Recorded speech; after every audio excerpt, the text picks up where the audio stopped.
the icebreakers of the lesson, the call of the soil. Today we will see the introduction of this lesson, of this topic. This topic is written by Venkateshwaram Iyer. That is the writer of this topic, writer of this lesson. Venkateshwaram into bracket Venkat Iyer. Born in 1966. Venkateshwaram Venkat Iyer is a science graduate and a certified project management professional. He was a science graduate and he was a project management professional. He last worked with IBM in Mumbai as a project manager for software implementation. He worked a job in IBM company in Mumbai. After 17 years in IT industry, he quit in 2004. In 2004 त्यांनी काय केलं, त्यांनी आपल्या जॉबचा resign केला to live on his organic farm in Pet village in Dahanu taluka Palghar district Maharashtra. आणि त्यांनी काय केलं, आपला जो IT कंपनीमध्ये त्यांचा जो जॉब होता तो जॉब सोडून त्यांनी सेंद्रिय शेतीकडे आपला व्यवसाय वळवला. म्हणजे आपला कल त्यांनी सेंद्रिय शेतीकडे दाखवला आणि त्यांनी डहाणू तालुक्यामध्ये आपल्या गावी सेंद्रिय शेती करण्याचे ठरवले. His book move over microchips traces his transition from techie to farmer.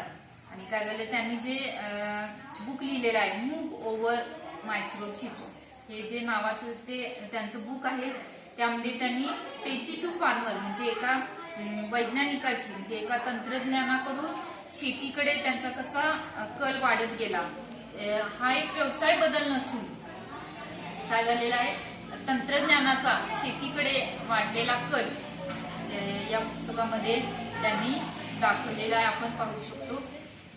It was not a career change but a lifestyle change I was looking for. म्हणजे हा एक व्यावसायिक बदल नसून करिअरमध्ये त्यांच्या जीवनामध्ये झालेला बदल आहे असं ते म्हणतात.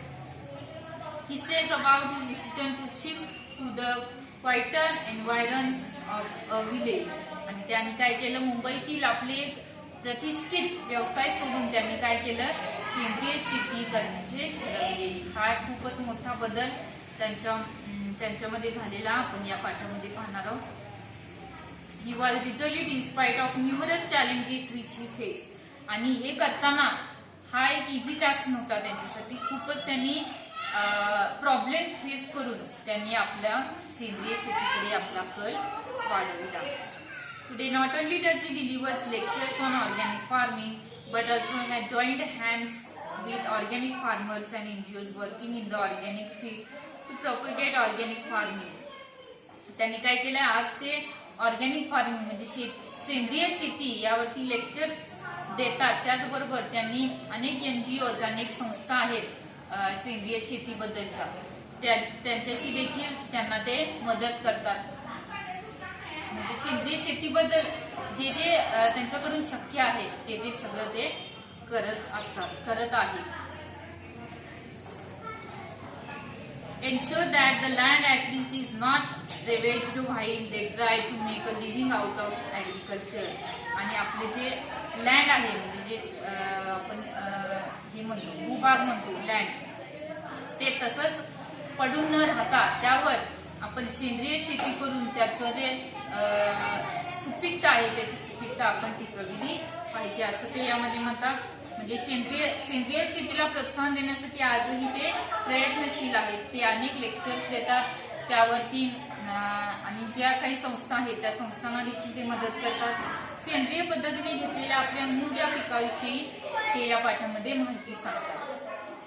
तसेच देशी तांदळाचे म्हणजे आपल्याकडे जसे तांदळाचे प्रकार पाहायला मिळतात इंद्रायणी, आंबेमोड वगैरे, तसं त्या ठिकाणी त्यांच्या गावामध्ये कसबाई हे बियाणे तांदळाचे बियाणे आहे ते मिळवण्यासाठी त्यांना जी धडपड करावी लागली त्याचे वर्णन या पाठामध्ये आपल्याला दिसून येते. Before starting the lesson, we will see the meanings. What meanings? Some difficult words are there. Difficult words and their meanings we will see.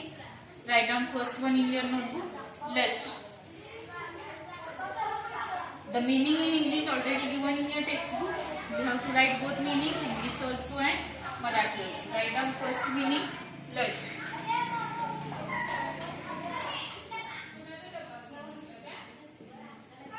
The meaning of lush is dense. म्हणजे याचा मराठीत अर्थ होतो जोमाने वाढलेला. जोमाने वाढलेला असा याचा अर्थ होतो. Next write gingerly.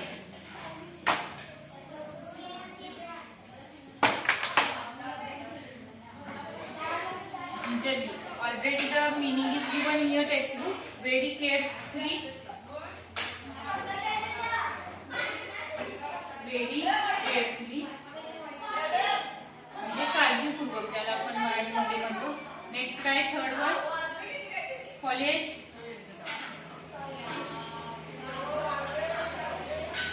फॉलेजचा अर्थ आहे the leaves of plants.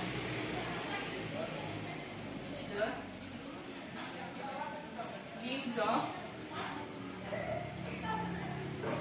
Plants म्हणजे वनस्पतींची पाने.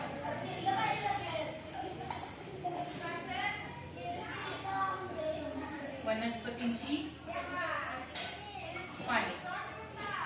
Next type first fine bare.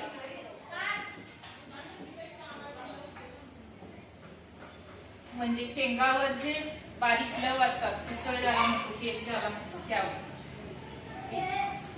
शेंगावरील लव. Next broken.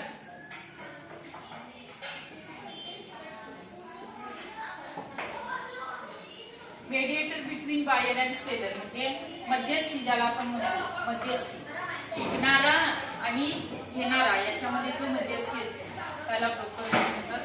मध्यस्थी.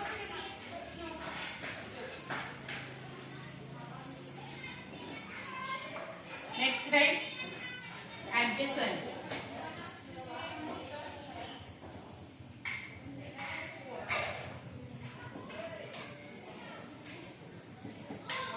Adjacent means neighboring.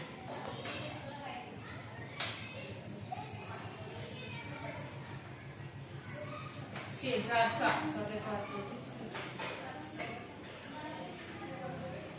शेजारचा. Next harakiri. That meaning is given in your textbook. English meaning that you have to write. Marathi meaning I am telling. स्वतःचे नुकसान स्वतः करून घेणे म्हणजे स्वतःच्या पायावरती कुऱ्हाड मारणे जसं आपण म्हणतो त्याचा अर्थ इथे होतो स्वतःचे नुकसान करून घेणे.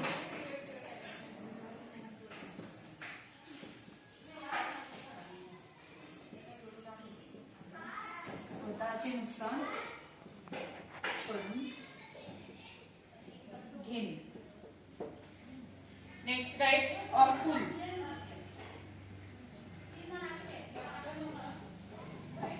ऑफुलचा अर्थ आहे प्रचंड. Next aroma.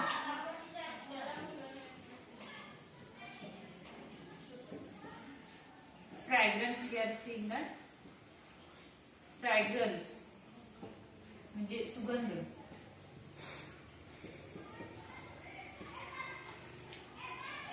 Enlightening. Next word is enlightening.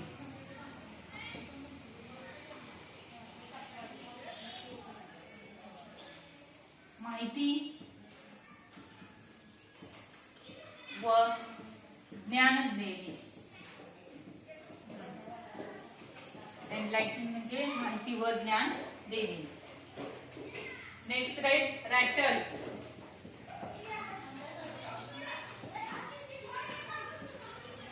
Rattle means सतत बडबड करणे.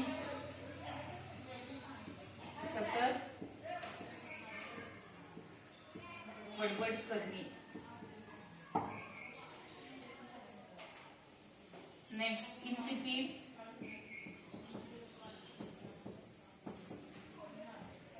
Means tasteless.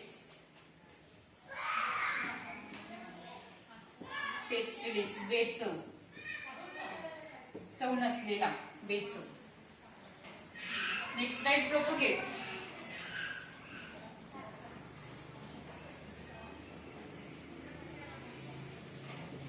To spread, प्रसार करणे, प्रसार करणे. Next right,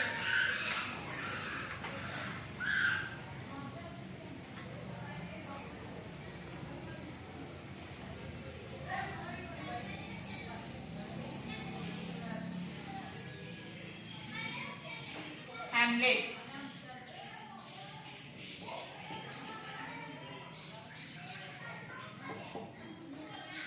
Hamlet means a group of houses, म्हणजे घरांचा समुदाय, वस्ती, घरांचा समुदाय.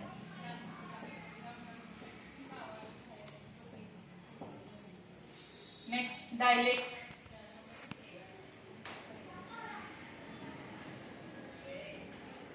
डायलेक्ट मीन्स लोकल लँग्वेज, स्थानिक भाषा, ज्याला आपण म्हणतो स्थानिक. स्थानिक भाषा. Next write, youth.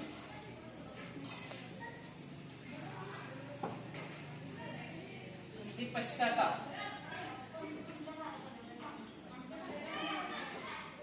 youth म्हणजे पश्चाताप.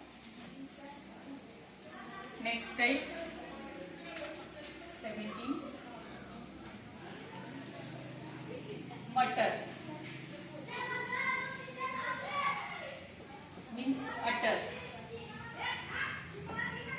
याचा अर्थ होतो बोलणे. elusive,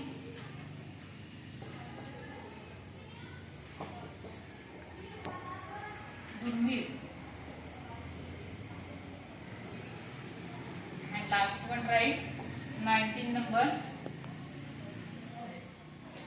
ramshackle.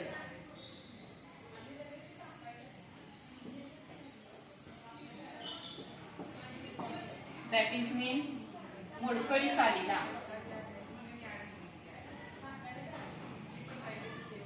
मोडकळीस आलेला किंवा जीर्ण झालेला, ज्याला आपण म्हणतो जीर्ण झालेला, असा त्याचा अर्थ होतो. Here meanings, some difficult words are there. That difficult words and their meanings in English and in Marathi. In both also language you have to write. You have to understand that. And in the next lecture we will see the story of this lesson. Thank you.